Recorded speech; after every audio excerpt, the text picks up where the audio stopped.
Today we're going to be talking about dividing decimals and powers of 10 from Unit 12.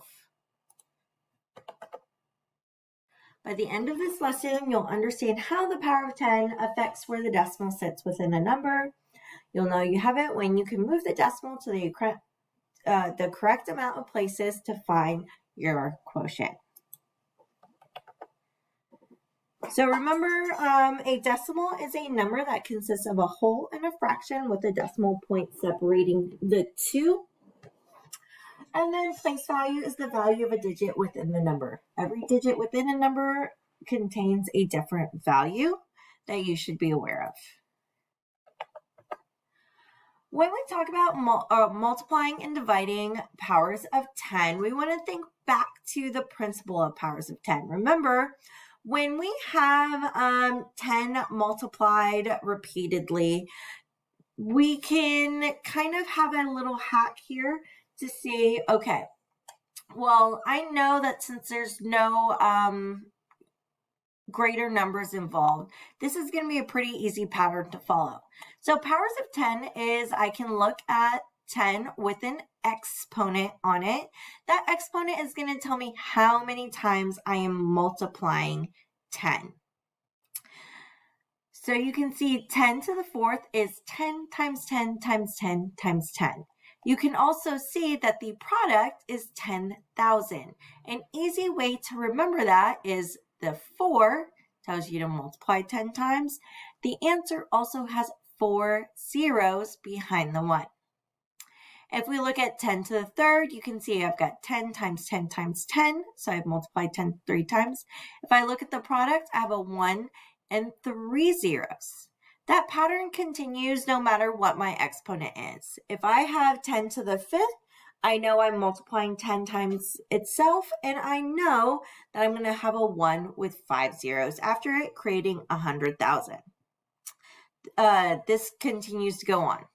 So the reason why this applies is you can see that we're just adding a place value each time our exponent goes up. Therefore, we can take that and apply that to the idea of multiplying and dividing. So if you think back when we multiplied, we took our decimal and we moved it to the right according to the exponent. When we divide, we're going to be moving our decimal to the left according to the exponent or the zero.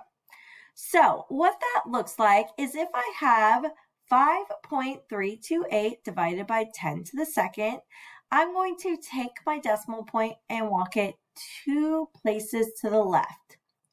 Just like when I multiply, if I run out of place values, then I'm going to put a 0 there as my placeholder. And that's going to fill in that space according to the decimal. So let's do 1 as an example, and let's see how this actually goes. So here you can see I have 567 and 325 thousandths divided by 10 to the sixth. This decimal here, or this exponent here, is going to tell me how many places my decimal needs to move. Because my exponent is 6, I know that my decimal is going to move 6 places. So that means it's going to jump between numbers 6 times. And when I'm dividing, I'm always going to go to the left. When I multiply, I always go right. When I divide, I will always go to the left. So that means my decimal is going to move 1, 2, 3. Even though I've ran out of digits to jump, I'm going to continue to create place values. So I've got 3. I'm going to jump 3 more times because I need to get to 6. 4, 5, 6. However many places I jump, I'm going to fill in a 0 if it is empty. And that's going to create my new answer.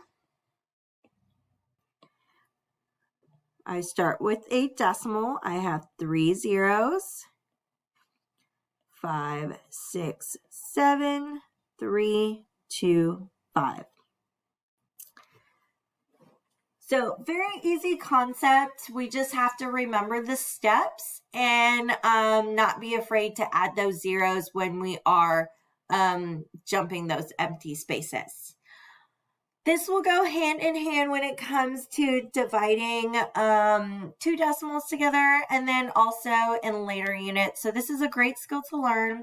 We'll be working on it in class this week. If you have any questions about it, please feel free to reach out, and I look forward to seeing you in class.